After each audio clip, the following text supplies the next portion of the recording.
MR constructions వాళ్ళు గుంటూరుకు 3 వైపులా 3 మంచి అపార్ట్మెంట్స్ నిర్మిస్తున్నారు. పక్కా వాస్తు, మంచి మెటీరియల్ వాడతారు. మేనేజ్మెంట్ బ్రహ్మాండంగా ఉంటుంది. 24 hours water supply, more over time కి డెలివరీ.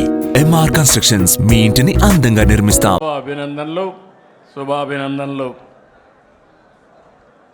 ఇప్పుడే చాలామంది మాట్లాడారు, పార్టీ విషయాలన్నీ కూడా చెప్పారు.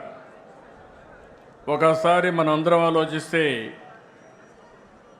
43 సంవత్సరాలు పూర్తి చేసుకుని 44వ సంవత్సరంలో అడుగుపెట్టాం. ఒక మహనీయుడి యొక్క విజన్. మామూలుగా అధికారం కోసం రాలేదు. రాష్ట్రంలో జరిగే పరిస్థితులన్నీ కూడా చూసిన తర్వాత శ్రేయోభిలాషులతో మాట్లాడాలి.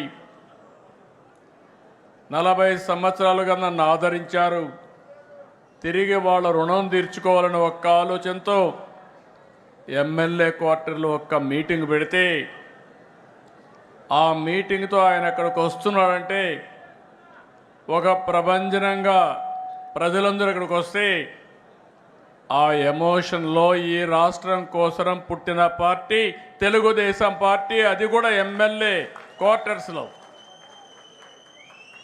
ఒక ఆవేశంలో పుట్టింది.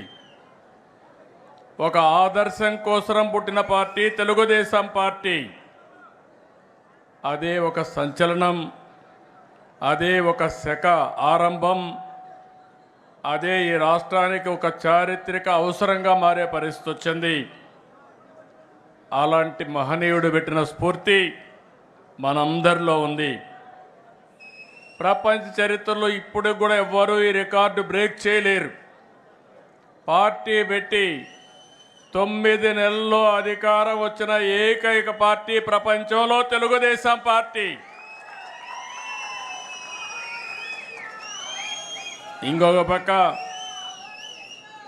ఎన్టీఆర్ లాంటి వ్యక్తి మళ్ళా పుట్టడు. పుట్టాలంటే మళ్ళీ ఎన్టీఆర్ పుడితే తప్ప ఎవరికి ఆ గుర్తింపు రాదని చెప్పి కూడా నేను మీకు తెలియజేస్తున్నా. అంతవరకు రాజకీయాలు చూస్తే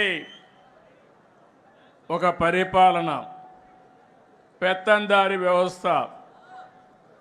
మామూలుగా ఎమ్మెల్యేలంటే అందులో షెడ్యూల్ కులాలంటే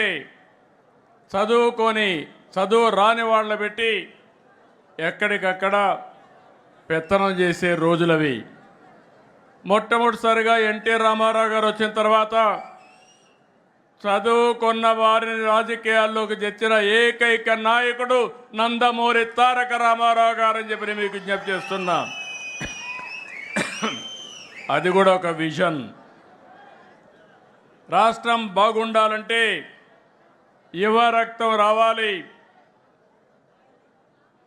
అంతవరకు ట్రెడిషనల్గా ఉండే పాలిటీషియన్స్ పోవాలి.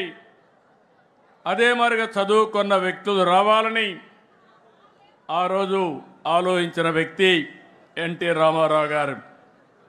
ఇంకో పక్క మీరు ఒక్కసారి చూస్తే అంతవరకు పరిపాలనకే పరిమితమైన ప్రభుత్వాలు పేదల సంక్షేమానికి నాంది పలికిన మహానుభావుడు ఎన్టీ రామారావు గారు అని చెప్పి నేను మీకు తెలియజేస్తున్నా.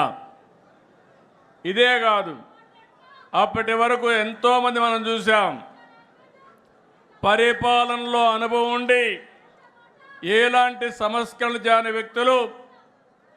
ఉండమ్మా, ప్లీజ్ ఉండు. తమ్ముడు ఉండు, మాట్లాడుతూ ఉండండి. మీ సమస్య మీది, మీకు చెప్పాం కదా, మాట్లాడతాం కదా, మీ పనులుగా చేయడానికి. కూర్చోండి. వాళ్ళ ఆ పక్కది ఏంటి, కొంచెం కూర్చో. కూర్చో.